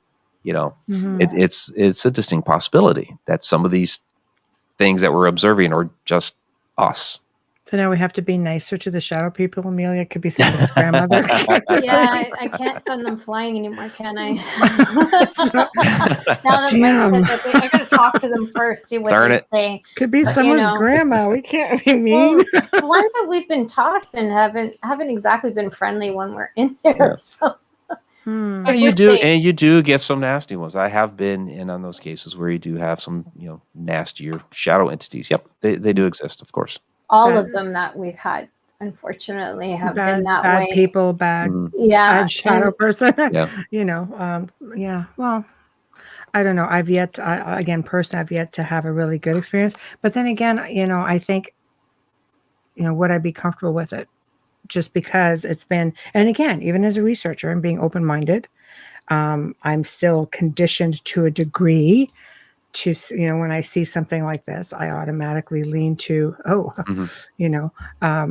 that sort of thing. I think I've become more accustomed to having AT around than I would be to having a shadow person. I just find they're sneaky. Lurking around and such. It's weird. It's just like it's an intrusion. I'm used to our spirits here. They don't show up in shadow form or anything. So and you do have a lot of similarities between, and it's something I'm going to touch on in the presentation, is you do have a lot of similarities between what people report, like when it comes to sleep paralysis, what people report as sleep paralysis with shadow entities and what people report as sleep paralysis with ETs. There are a lot of similarities between the two experiences. So are they actually experiencing the same thing? They're just seeing it in a different context between shadow or ET. Right. And they look at that as, and some people will tell you demonic experiences, the hag experience sitting on your chest, but you get the bright lights that come up, the sense that you can't move, the sense that you're being watched, the sense, everything's there. And of course, the medical field will say, no. That always drives me nuts. You're like, oh, it's a hallucination. It's like, I dream of all kinds of different things. I don't just dream of a person. So I dream about cars or motorcycles or airplanes flying overhead or trees or bushes. I've had dreams of being on stage with Motley Crue, and I've never woken up. 2,000 people in my room and pyrotechnics going on. I mean, it'd be a lot of fun. Yeah. I like it. Why don't I wake up to that? Yeah. Sure. Better than being held down in your bed. Well, Right. Exactly. guess it depends. So I'm just gonna not touch on that either. But yeah, there are a lot of similarities with that. And again, having had researched that for another show that I did, and having had experiences myself, I can, again, you just automatically lean towards, throw out the Hail Marys. But realistically, I, come to learn too that was having extraterrestrial, visits as well. So it's interesting to hear that theory about shadow people as well. I would not think that's something, I mean, I guess everything, even with spirits, anything, it is considered interdimensional. It's not solid most of the time. Right. So why couldn't it hold you down? Yeah, they're coming in from some different plane of existence. As far as the sleep paralysis, to me, this is two different phenomena that's happening at the same time: the shadow experience and the sleep paralysis. Sleep paralysis experience. Right. And I don't know how much time we have because that's a whole lot. Well, we've got like 25 minutes, but you could do whatever you want with it. It's your show. Okay. We're just along for the ride, as I say. Gotcha. Okay, so yeah, the whole sleep paralysis thing. So I'm going to start with this.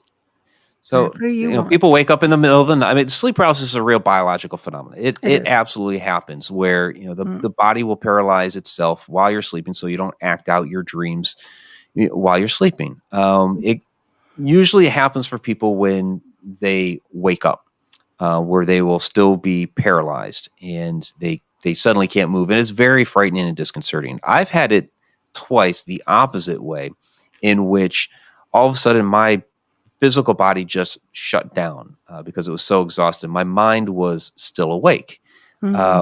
And it was very frightening, especially the first time that it happened. And I was in a work environment, so I didn't want to get caught. No, having a moment there. But I could hear everything going on around me. It's like, Motley this is Crue, not really. good. Yeah, where's Motley Crue? Yeah. Tony Pasco.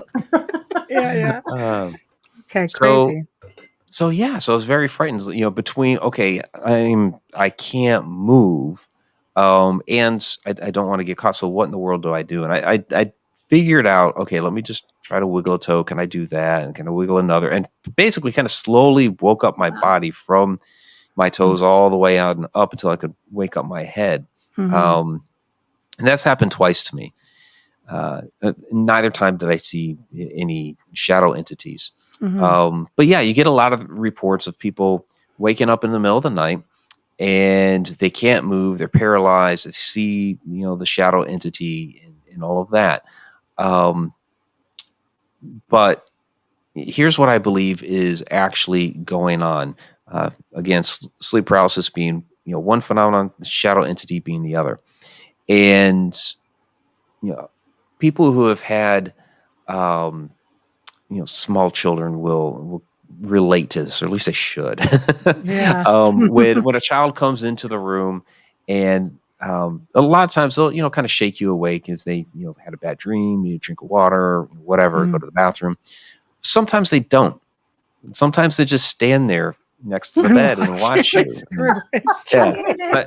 It's true. It's been a while It's for true. me, It's but yeah, absolutely I true. know My little youngest children. son. Yeah, my youngest son Cameron was notorious for it, and he would just stand there next to the bed, and all of a And sudden I'd will wake you up and be awake? like, "Oh, Cameron, geez, what are you doing?"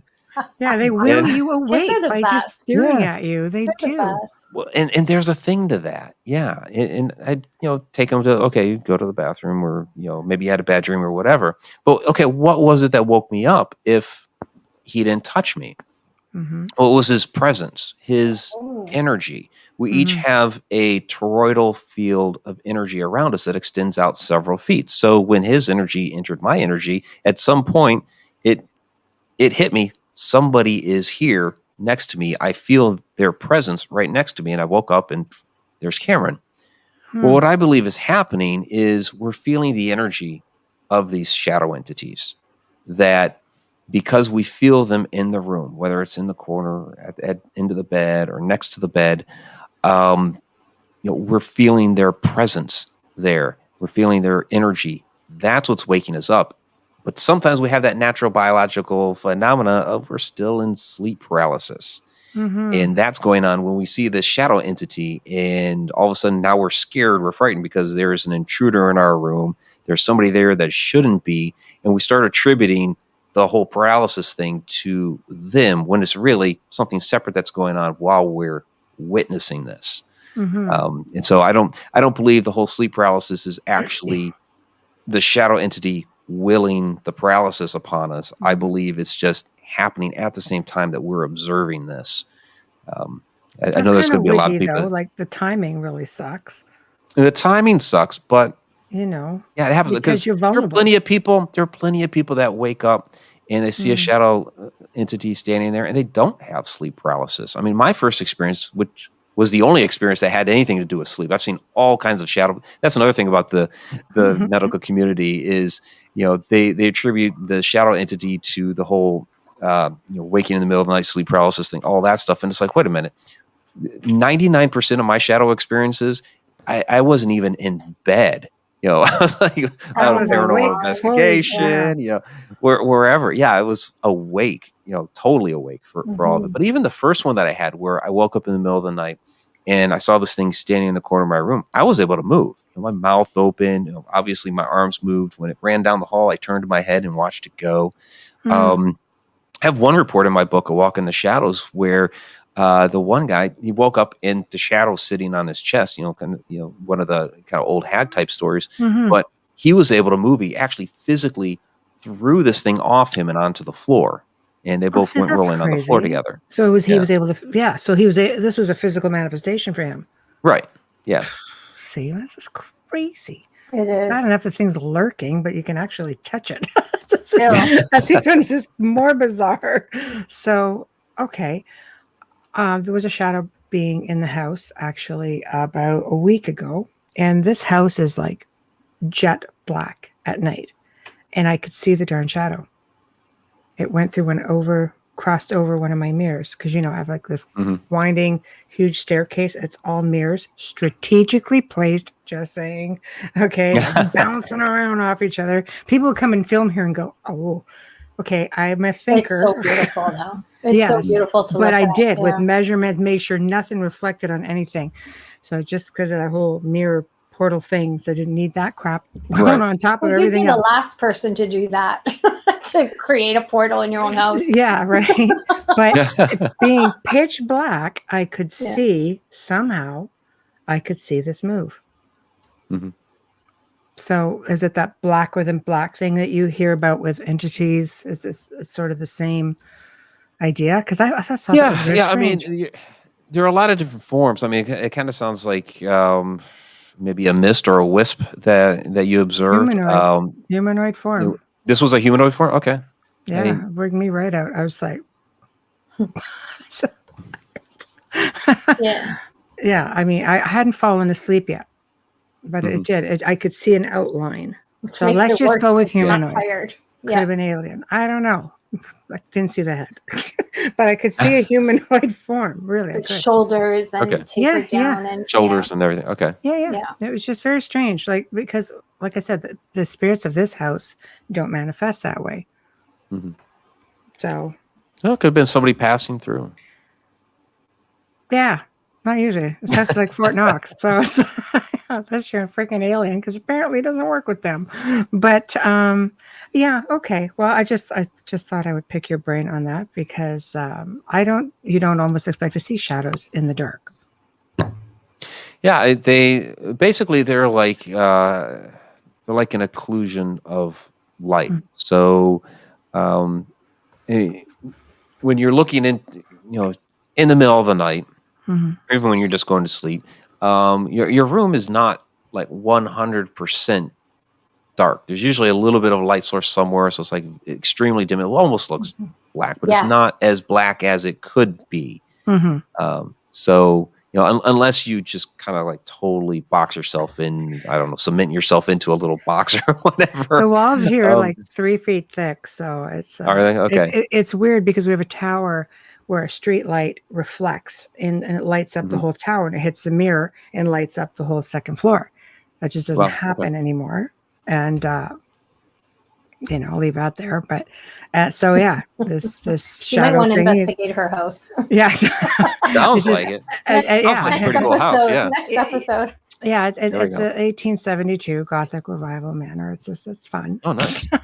It's fun. They're So I don't know. It hasn't disappointed. People who come to film spend the night and just running around. And coins are being thrown and dropped, and it's like it's money. Can I just have like bigger money?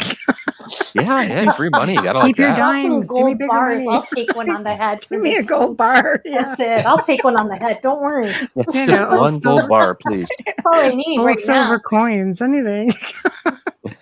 Cheap buggers, come on. This is a like high-end family. I'm kidding. So, but anyway, yeah. So it's an interesting house. It really is. It's very welcoming, shall we say. But I wish that we weren't on lockdown, because I would love to attend that conference and hear what you have to say about it. I find it absolutely fascinating. Shadows, I sort of, after you were on the first time, I've sort of been looking at it a little bit differently. And you're right, Okay. they do go back to ancient times. It's funny because, spirits on average, I mean, you hear about them, they don't put a whole lot of emphasis on it the way they do with certain beings. And shadows do seem to be one of those beings that goes way back, Yeah. You see it all the way back, ancient Sumer, ancient Egypt. Yeah. And it's going to be one of the things that I'm researching there while I'm in Egypt. Now, we're going to be doing a lot of different things there, but, I will be digging into, the origins, because that was part of their belief system. Mhm. That was one of the parts of the soul was Yes. the shadow. And so that hung around here on Earth along with the Ka, while the other parts of the soul went off to the constellation of Orion. But you still, and you see some of the ancient Egyptian artwork where you have the bob birds, kind of flying off to, go to Orion, and here's, the shadow still hanging out by the tomb. So Isn't that why they prepared the pyramids that way for the royals? Because of what stayed behind.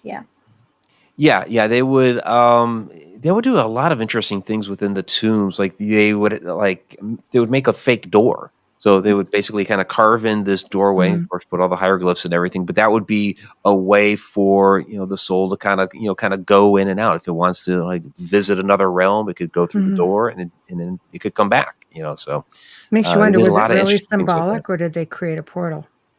I've wondered. Yeah, They're brilliant. Egyptians just. The ancients, on average, just knew how to work energy and frequencies, vibrations, all of that. More so than we do now. I always say we're the species with amnesia. We are. We absolutely are. Yeah. We don't remember how to do anything cool. Just like the ancients had it all together. They built amazing places. They had such an understanding of the universe. But they had a collective. They all believed in it. They had a collective belief system. It's not like now where we're so separated and divided by whatnot, race, color, religion. Then it was just, they were one. There's a lot of power behind oneness with energy. I wonder if those symbols on that, I wonder if those symbols on those doors were even like a ward to keep negativity out and keep them from, perhaps delving into the wrong side. Well, you had some of that. So, like a lot of the hieroglyphs were like a guide for the soul, basically like instructions. This is where you need to go, and this is how you do this. Like the Book of the Dead. As you move into the afterlife. Yeah, exactly. I actually have the Book of the Dead right back there. There we go. Of course you do. Oh my God, I need that one. Oh yeah. Oh yeah, exactly. The how-to of how to get around in the afterlife. Yeah. We call it the Book of the Dead, but it was actually called the Book of Going Forth by Day. So basically, the soul going forth into the afterlife. Yeah. Right. Yeah, and the whole weighing the scale, weighing with the feather against what you were bringing. Like just it's fascinating ideologies. I love the way the ancients looked at things, going back like even prior to all of that. I love like the Druids and the Celts and just their whole way, how everything was projected then. It's just, it was good because the Catholics and the Christians just stole it. Again, send And that then- and email you're- to Joe Montaldo. United Public Radio. Just stating a fact, people look it up. Not being like They're the mean or first anything. ones to email us too. Nah. And you're right. There is a lot of divisiveness these days, and it's a shame because even as we look at a lot of those ancient sites, if we just are looking at it from just studying it, you have people like us that are like, okay, let's try to figure out how that actually works so we can tap into the power. Where you have the mainstream archaeologists and all that basically saying, well, this was just their religious belief. It doesn't actually have any real power. They're standing stones. We don't know how they actually put it together, but they're there, and it's archaeological site. Okay, but it has a lot more meaning to it, guys. Let's dig into that. Yeah, so can we Let's please figure have out the how it real actually answer? Yeah. Yeah, phone a friend. No, really, can we have the real answer? It's true. A lot of these places, and I'm just messing around with the Christian thing. They did amalgamate a lot. Okay, they took the good out of everything and blended the cultures and kept everything, just it all worked out. But unfortunately, because of that, you don't get all of the real information that stems back prior to Christianity. And sorry, guys, 350 AD, I think, if you're lucky. So before that, there was so much. And I mean, they were completely in tune with extraterrestrials. They knew the stars system. They knew everything, and they don't have the technology that we have today. You have to ask yourself, how did they build these monoliths? I mean, let's just look at Egypt. Yeah. For example, Abu Simbel. You had the sun, coming in a certain time and hitting right on the, you go right into the temple, and you would hit right on, what was it, like Ramses, Yeah, that's just perfect. That's absolutely perfect. it was ideal. And there's so many of the monoliths that do exactly the same thing. The sun would shine at a certain time of the year. But what's strange is, let's face it, it all moves. The planets move. They don't stay there. It's been thousands of years. Things should be off even a little bit. Even their calendars are different. So how does it still work? It's crazy. Like even with the solstice, coming in, different solstices coming in, the light reflects on the temples around the world in different manners. It's just beautiful. they just had a way. They just knew what was going on, and we can't figure out half of that with the technology that we have today. And I'm going to be in the Great Pyramid on the summer solstice this year, so that is going to be that's amazing. awesome. That's Oh, it is. fantastic. Good for you. Yeah. The pyramid by That's itself excellent. without the solstice is pretty amazing. Yeah. I've been. If It's anybody wants to fantastic. come along, I think there's still a couple slots left. It's the Return of the Kepler Cycle tour with Johnny Enoch and Mohammed Ibrahim. So you know Jay it's gonna be Widener's on good. that. So yeah, Yeah. Unless You you, it's a know live, great tour. Yeah. unless you No. live in Canada, you won't be able to leave. Johnny puts on a good presentation. He puts on a good party, as we say. It's just, I adore him. I love anything he posts. I love, because it's entertaining. It's knowledgeable. He has a way of twisting things just so you get it, and you're just like, yeah, was that you insulting somebody there? Yeah. It's just, Absolutely. He's got his ways. So, but we are coming close to the end of the show. So tell Okay. everyone how to find you, please, and whatever you'd like to promote. Yeah, you can find me, of course, at MikeRicksecker.com. The Shadow Dimension right now is running on Vimeo On Demand, Zuzu, and Quasum. And then, again, more platforms. But you can find out more information about that, ShadowDimension.com. You can check out the trailer, the extended sneak peek, get all the information in the platforms we're streaming right now. I also have the Connected Universe Portal website. So this is it's a learning platform as well as a membership platform. So the first class that's up, of course, is Shadow Entities. There we go. I'll have to take Yeah, that there you go, one. of course. Connected Of course. Universe. Yeah, it's Connected on- Universe Portal. It's on the Portal. Outer Realm. We put it on the Outer Realm, but people can go Okay. to the page and click on cool. it. Yeah. Yeah. Yes. Yeah, So- and the membership site has like monthly Q&A videos. We've got a lot of behind the scenes, the sneak peek stuff. So a lot of Shadow Dimension stuff. Mhm. Extras are out there. I do like all kinds of like little vlogs. Like the last one I just did was on the connections between, you would like this, the connections between Atlantis and Antarctica. So Okay, see, now I gotta go Yeah. join. yeah, and then all kinds of articles and stuff I have out there too. So We haven't even Cool. touched Yeah. on Antarctica. How do they get your book, Mike? well, you can just go to Amazon. A Walk in the Shadows, A Complete Guide to Shadow People, and I have 10 other books out there as well. So you can go to my website, MikeRicksecker.com, and click on the link, or go to Amazon and look them up. So Okay, thank you. There we go. absolutely. I learned so much. Thank you. Sorry for my Thank you pop culture pops. No, it's all fun. Good. You can't I'm say glad. we're not amusing anyway. So Oh, you guys are a lot of fun. Yeah. thanks. Thank you so much for having me on. Oh, it's it's our amazing, pleasure. and It's our pleasure. So I'm so I glad will to go. meet you. And I will go check out your new website because it sounds like there's Thank a you. lot of stuff on there that I would love, and give it a member, give it a new member. I'll do it. Yeah, that'd be great. Okay, we shall do it. So thank you very much for joining us. Thank It's you. always a Thank pleasure. you. Thank you. So Well, have a good guys, we have come to another end here to the Outer Realm. Boo already. Thank you to everyone who tuned in. Big thank you to Mike Ricksecker and, of course, Joe Montaldo, who we know is behind the scenes doing some stuff for her, taking care of us like the wizard that he is. Remember to stop by the International Public Radio and UFO Paranormal YouTube channel. Subscribe. Can't remember the other one, Joe. I'm sorry. I'm going to leave it Too right long. there. Yeah, forget it. So he's got to change that, honestly.